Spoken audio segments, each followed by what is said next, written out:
पहले डीलिमिटेशन के ऊपर जो वुमेन्स बिल है, एक प्रोटेस्ट हो रहा था और तभी एक जो पुलिस ऑफिसर्स वहाँ पे काम कर रहे थे, who were working relentlessly for the people, एक महिला आती है, एंटाइटल्ड महिला आती है, मर्सिडीज से उतरती है और जाके क्या कहती है to the police officers, who are you madam to come and talk against our public authorities?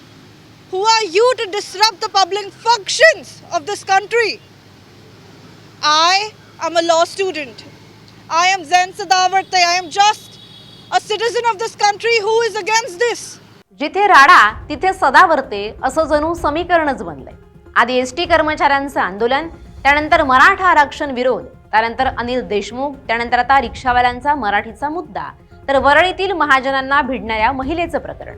या प्रत्येक मोठ्या प्रकरणात सदावर्तेंनी वेगानं शादी में अब्दुल्ला दिवाना बनत उडी घेतलीये. आता तुम्ही म्हणाल, वरळीतील प्रकरणात सदावर्तेंचा काय संबंध? या प्रकरणात जी महिला महाजनांना भिडली त्यामुळे महाजन आणि मुंबईच्या महापौरांना माफी सुद्धा मागावी लागली.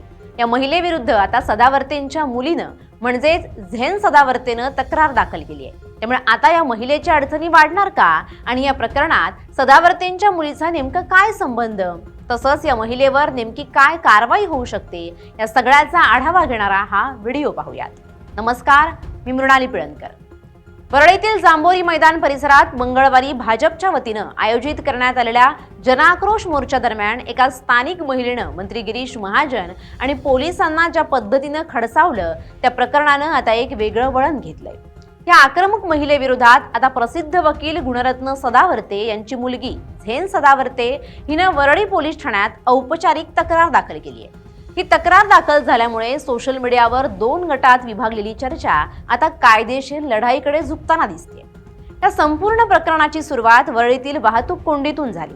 भाजपच्या वतीनं महिला आरक्षणाच्या मुद्द्यावरून आणि सत्ताधारी पक्षाच्या विरोधात जांभोरी मैदानात भव्य मोर्चाचं आयोजन करण्यात आलं होतं.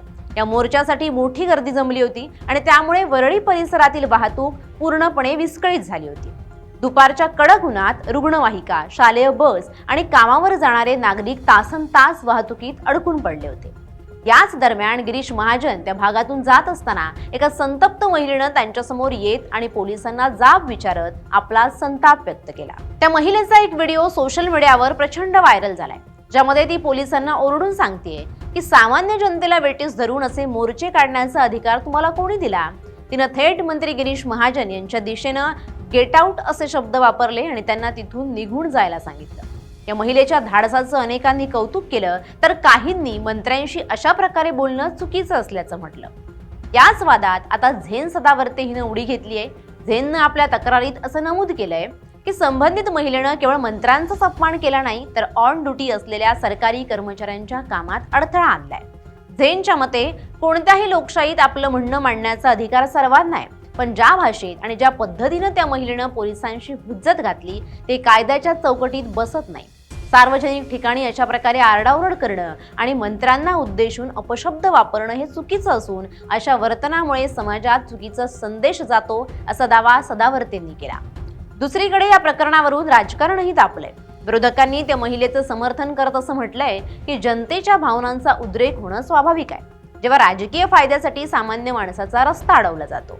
मात्र सत्ताधारी पक्षाच्या समर्थकांचं म्हणणं आहे की मोर्चा हा लोकशाहीचा भाग आहे आणि कोणालाही मंत्र्यांशी अशा प्रकारे असभ्य वर्तन करण्याचा अधिकार नाही.